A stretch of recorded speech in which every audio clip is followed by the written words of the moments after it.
The snow came early that December. It covered the highland plateau in a silence so deep that it felt strange and unnatural.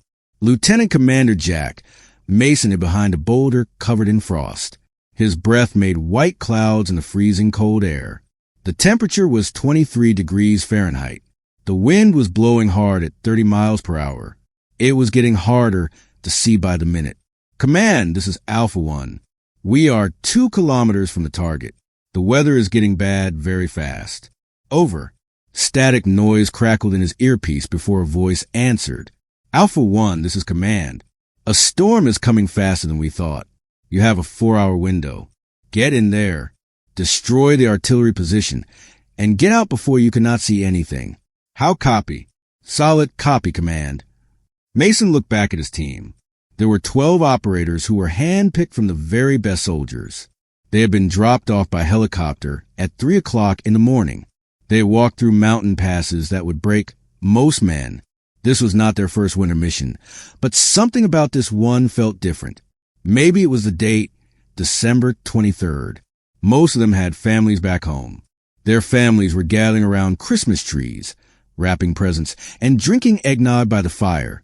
Out here, there was only snow, stone, and the chance of dying.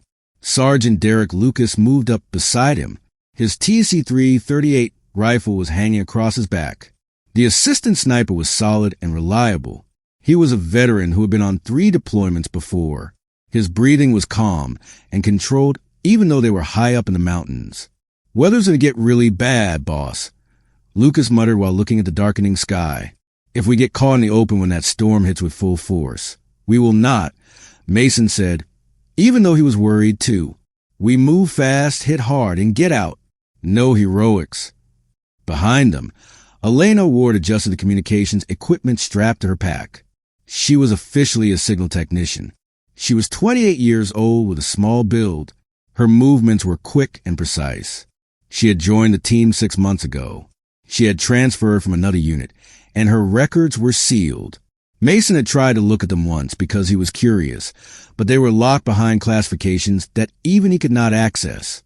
What he did know was that she was skilled, quiet to the point of being silent, and she had a way of blending into the background. This was surprising because she was the only woman on a team of tough operators. She never complained. She never asked for special treatment. She carried her own weight without fail. What he did not know was that Elena Ward had once been one of the best precision shooters in the country. Signal check, Elena said softly. Her voice was barely loud enough to hear over the wind. She went through the radio frequencies. She made sure their secret channel was still secure. Her gloved fingers worked with practiced skill even in the cold. Mason gave the signal to move. They went down into the valley in a tactical line. Their weapons were up. Each man was watching his assigned area. The target was an enemy artillery position. It had been firing shells at friendly forces for 3 weeks. Intelligence said it was manned by elite troops who were well supplied and dug in deep. Taking out would save lives. Dozens of lives, maybe hundreds. The snow fell harder now. Big flakes stuck to their gear and hid their heat signatures. This was both a blessing and a curse. They could not be seen easily, but they also could not see what was waiting for them ahead. As they reached the top of a ridge overlooking the target valley, Mason raised his fist. The team froze. Below them, through the swirling snow, he could make out the dark shapes of artillery guns. They were positioned in a natural low area in the ground. There were guard towers and fortified bunkers. This was going to be a fight. Lucas, get eyes on, Mason ordered. The assistant sniper moved forward and set up his spotting scope. After a moment, he spoke quietly into his radio. Boss, we got a problem. That is not just an artillery position. They have got reinforced concrete and overlapping fields of fire. And wait, his voice got tight. I count at least 30 enemy soldiers, maybe more. This is bigger than the intelligence suggested. Mason cursed under his breath. 30 against 12. These were bad odds even for SEALs. But the mission remained the same. Those artillery guns were hitting friendly positions every day. Americans were dying. We proceed, he decided. We will split into 3 fire teams. We will create a... The crack of a rifle shattered the stillness. Private First Class Tony Bennett never saw it coming. The bullet hit him in the upper chest. It punched through his tactical vest with the force of a sledgehammer. He dropped without making a sound. Blood spread across the white snow in a dark stain that grew too fast. "Sniper!" Lucas yelled. He was already moving and dragging Bennett behind cover. "High ground, 11 o'clock. Two more shots rang out quickly, one after another. Corporal Hayes went down, holding his shoulder. Specialist Morrison took a bullet through his leg and collapsed, screaming. Mason's training took over. Spread out. Find cover. Medic on Morrison and Hayes. Lucas, find that shooter. The team scattered like water hitting a rock. Each man looked for whatever protection the land offered. Boulders, low spots in the ground, the twisted remains of dead trees. The snow that had been helping them now worked against them. It hid the enemy sniper's position while leaving them exposed on the slope. Lucas set up behind a granite rock that stuck out of the ground. His rifle was already pointing toward the high ground. Through his scope, he scanned the mountain ridge on the other side. 1,000 meters, 1,200 meters. The distance was far, but a trained shooter could handle it. Another shot rang out. This one missed, but not by much. The bullet hit inches from Mason's head. It sprayed him with rock pieces. "I cannot get a read," Lucas reported. Frustration was in his voice. "Wind is too unpredictable. Snow is blocking my view. He is up there, but I cannot pinpoint him." "Try it anyway," Mason ordered. "We cannot stay pinned down like this." Lucas took a breath. He figured out the wind speed and direction by watching the snow patterns. He adjusted his scope and fired. The TAC-338 kicked against his shoulder. Through his optic, he watched where his bullet went. Mississippi. The shot went wide by at least 10 meters. He adjusted and fired again. Another miss. The enemy sniper responded with two quick shots.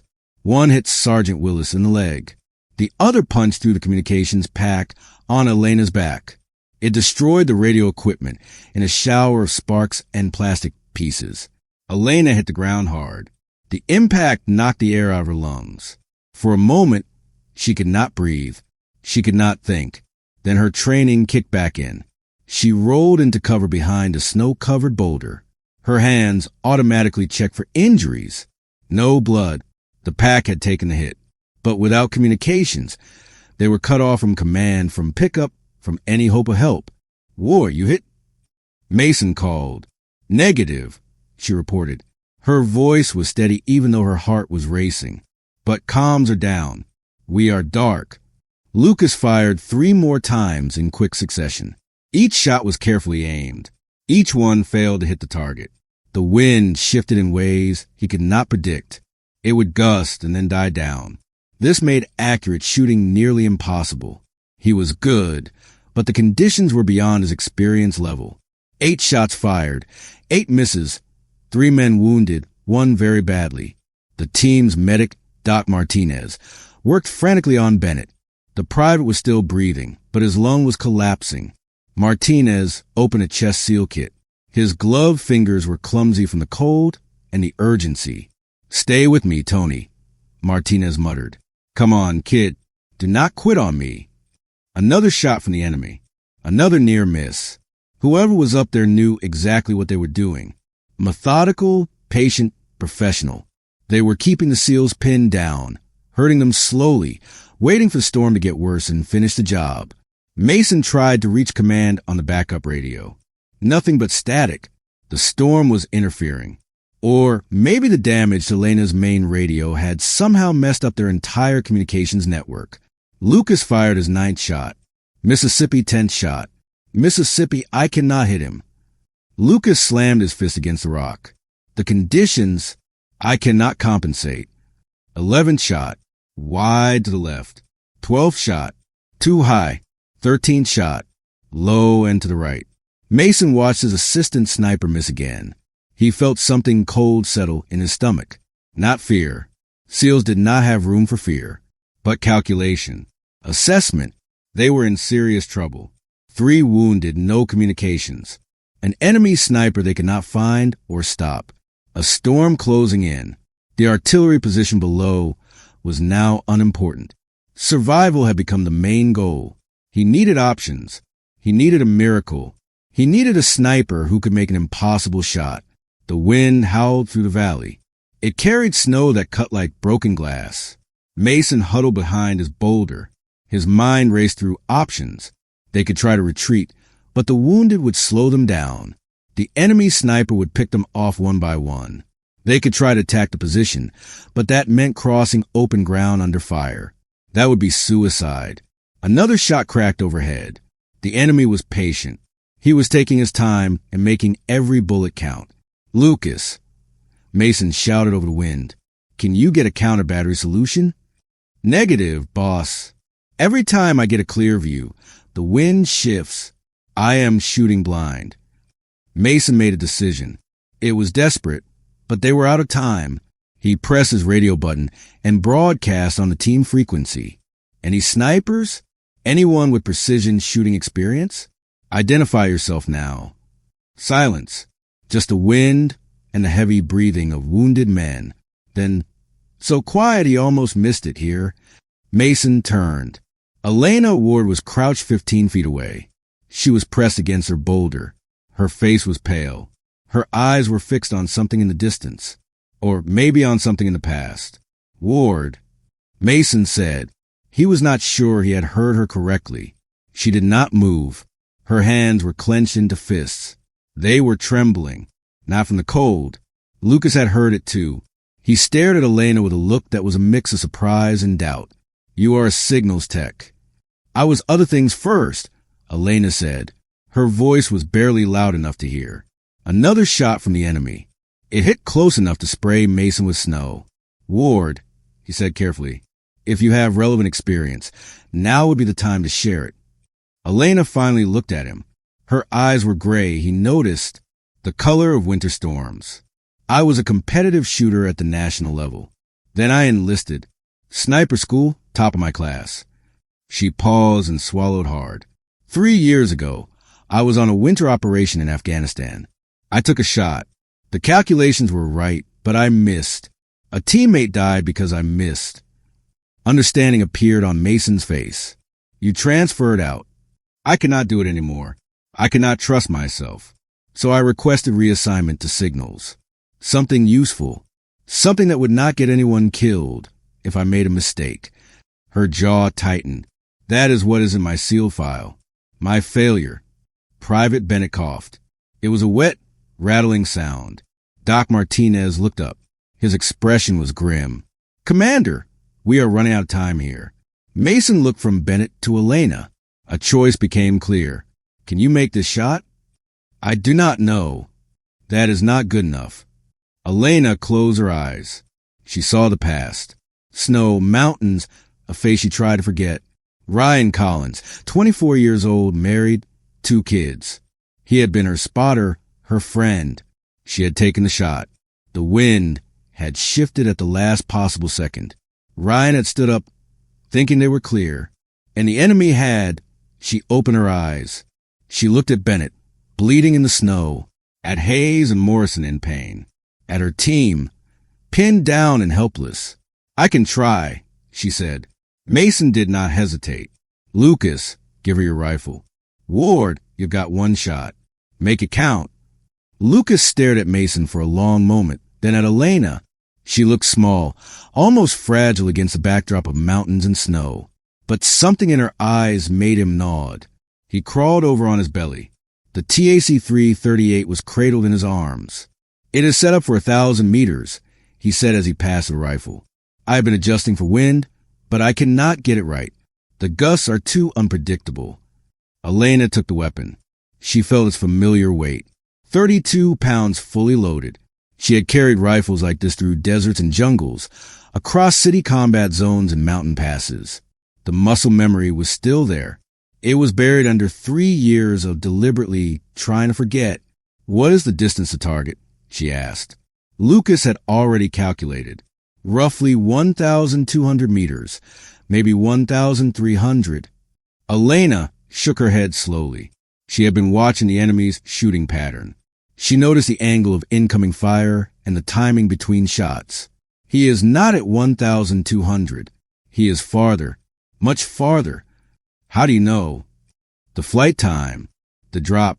He is shooting downward at a steep angle, which changes how the bullet travels. And he is adjusting for wind that you cannot even feel at our position because he is so high up.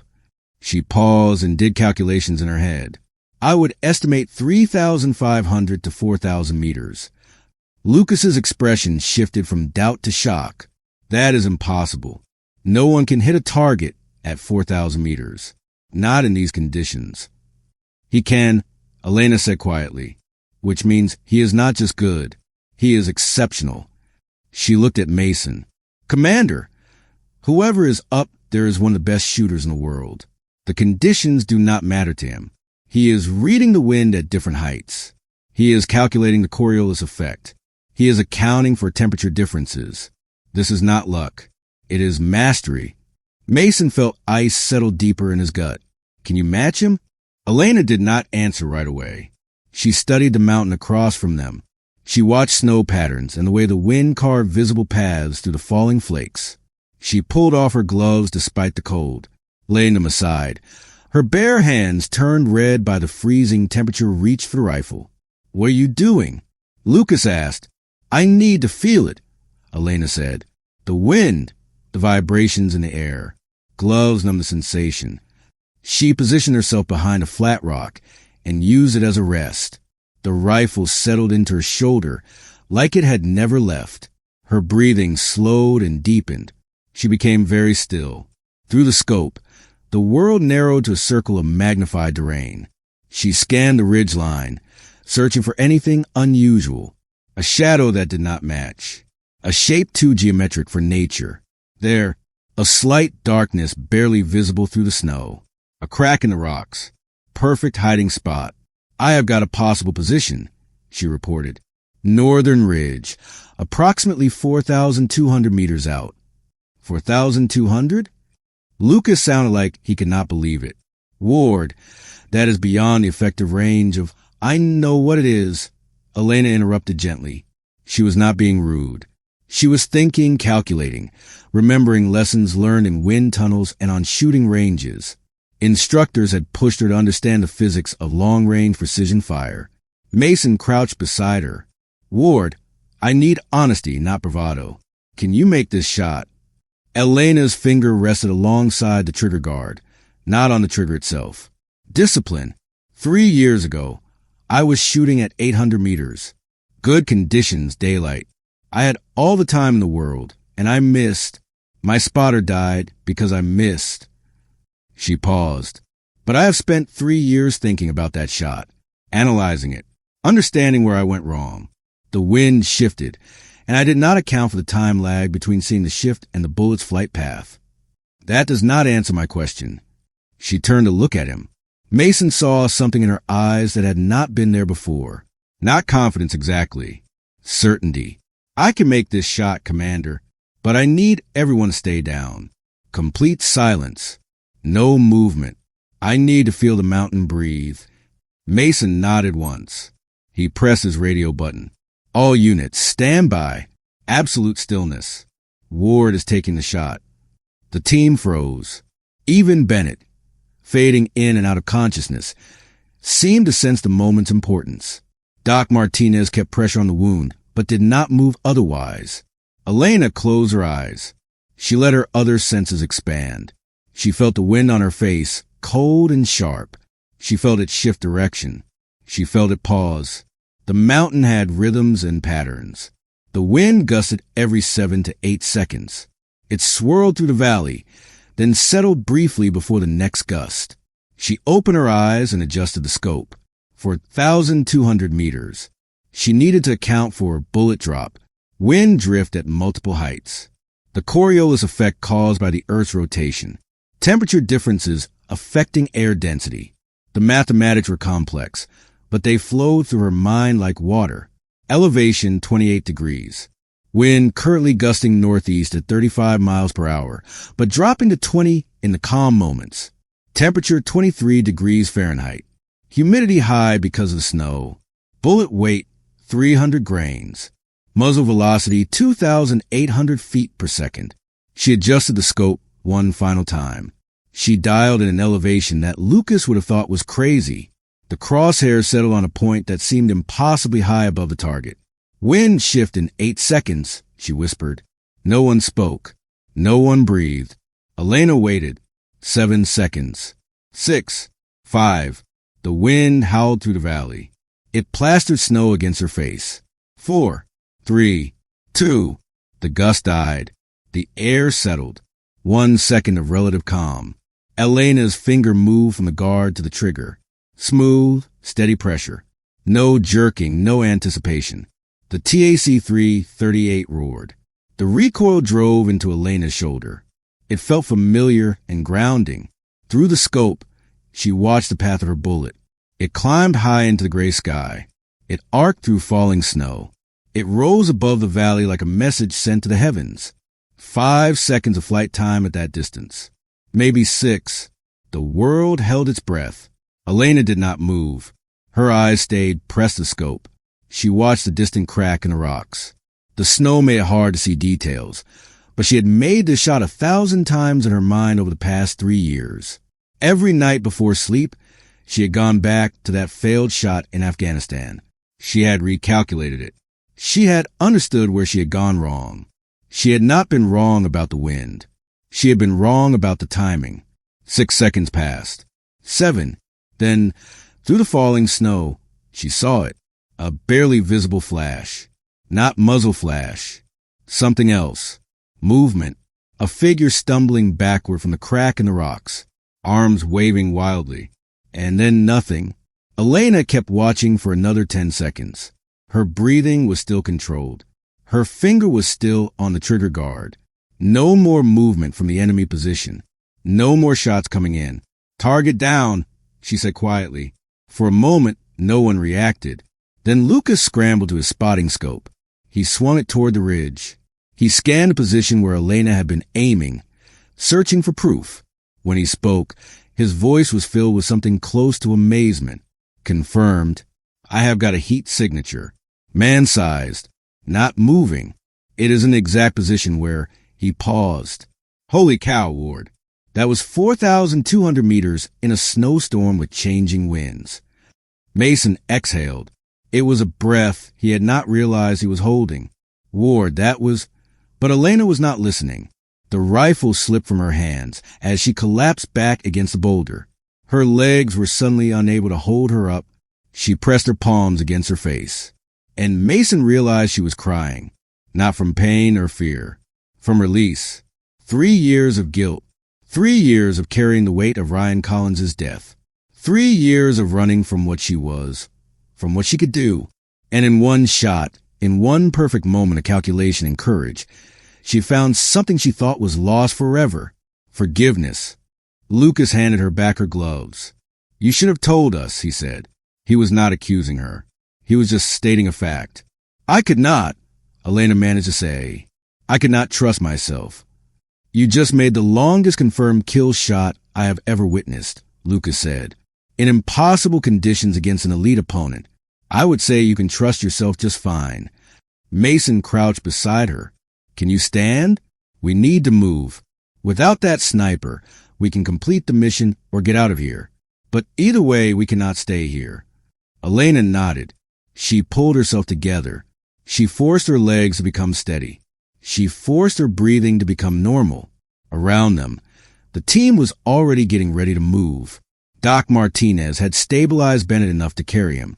Hayes and Morrison could walk, but they would need help. What is the call, Commander? Lucas asked. Mason studied the valley below.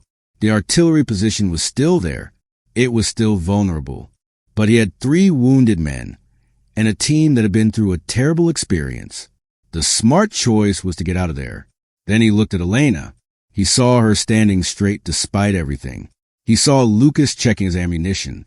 He saw his team ready to follow him into whatever came next. We finished what we started, he decided.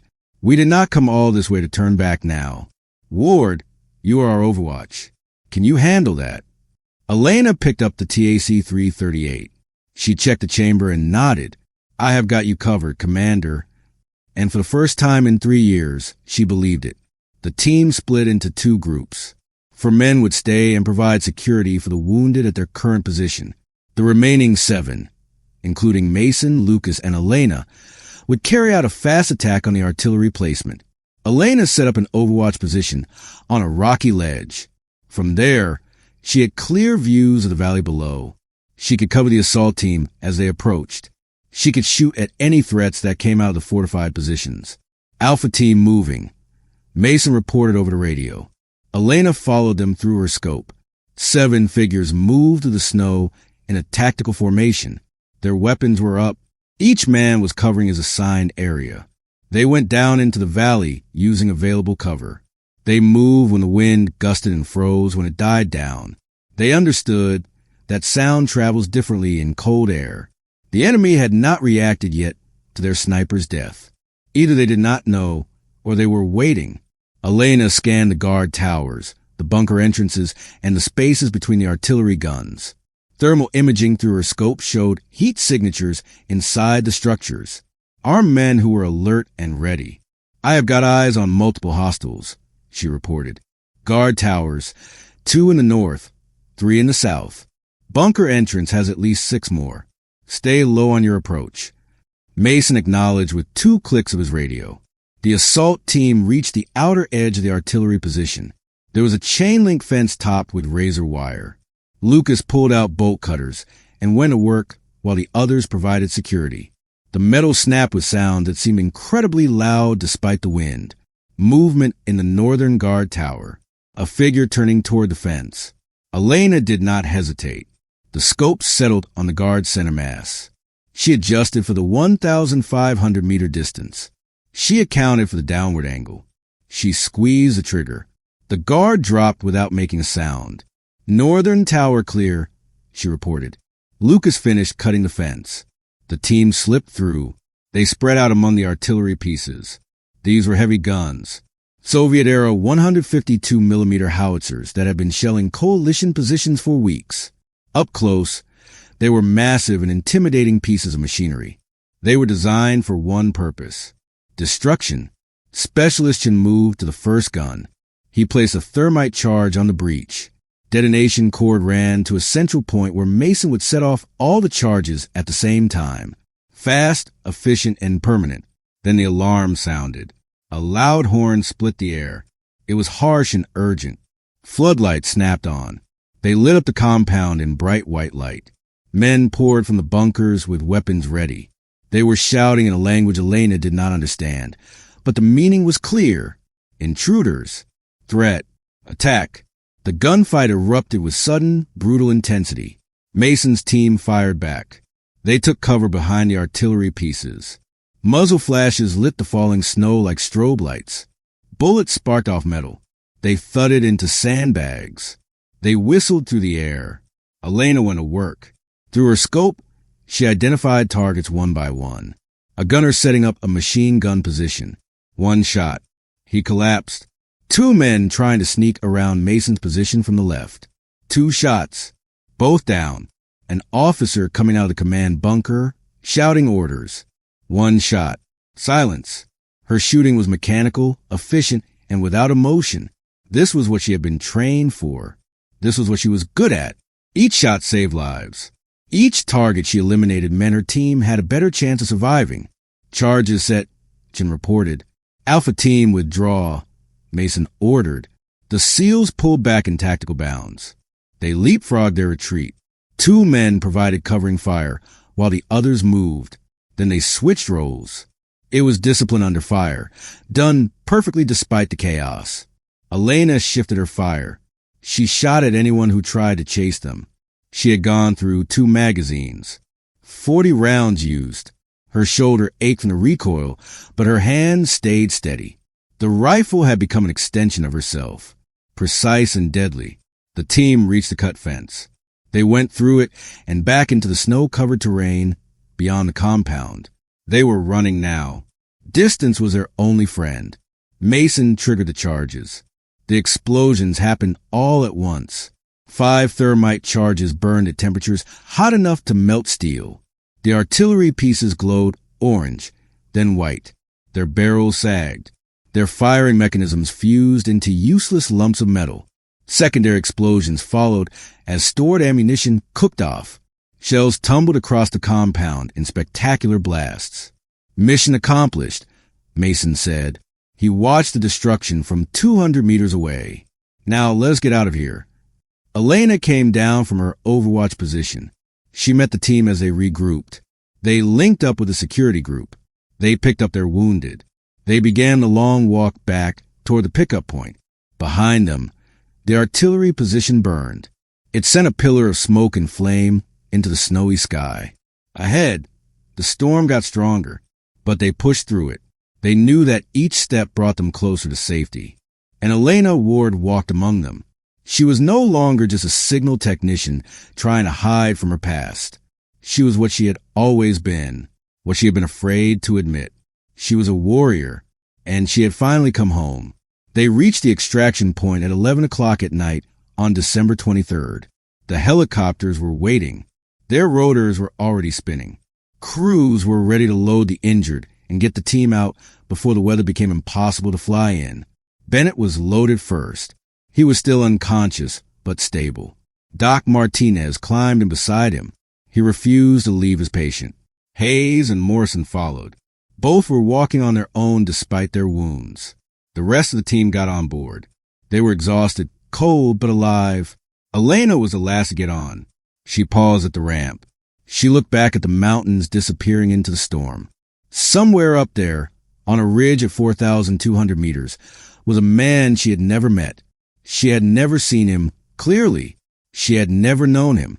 An enemy, a target, a fellow professional who had simply been on the wrong side of a long, complicated war.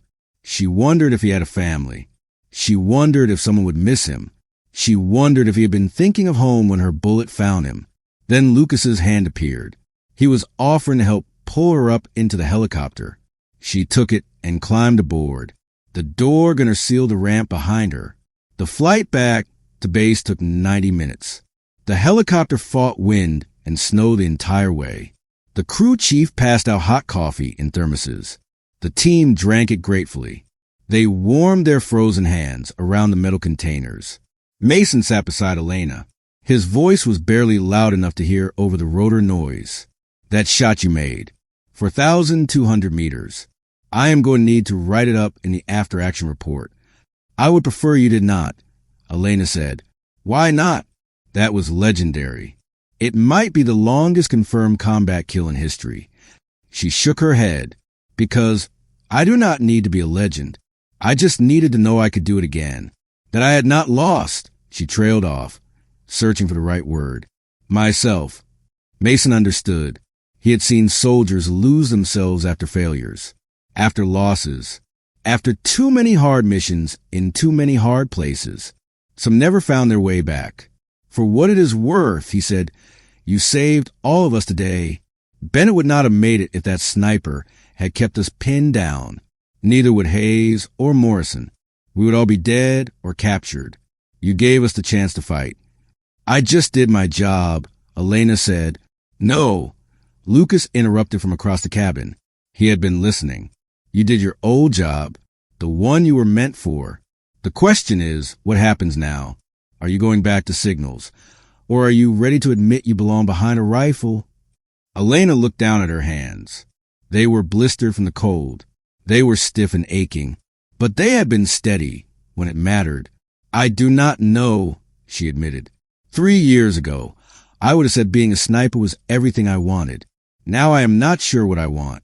Then take some time to figure it out, Mason said. But Ward, for what it is worth, I would be honored to have you on my team in any capacity.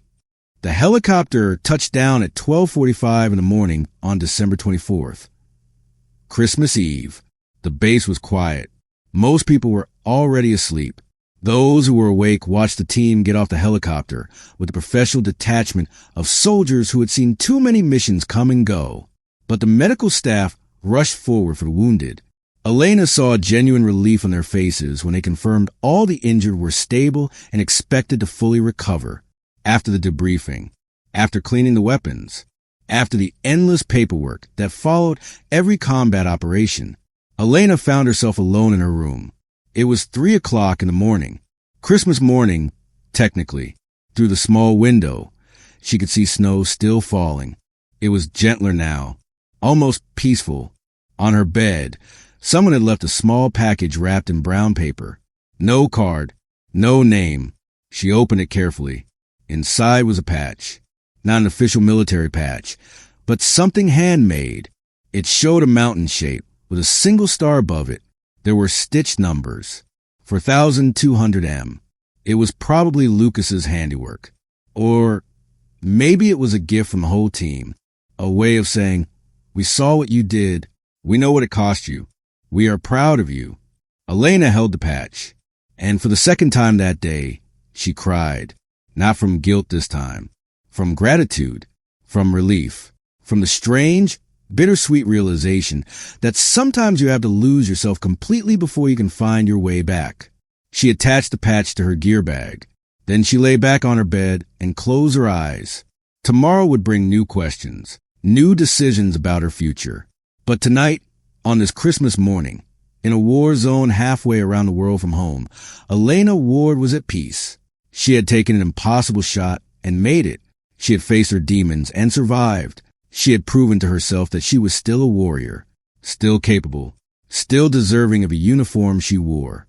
And in a conflict defined by losses and compromises, that felt like a victory worth celebrating. Outside, the snow continued to fall. It covered a mountain where a legendary sniper had taken his last breath. The war would continue. More operations would follow. More shots would be fired. But for now, in this moment, there was silence. Christmas silence. The kind you could almost believe in.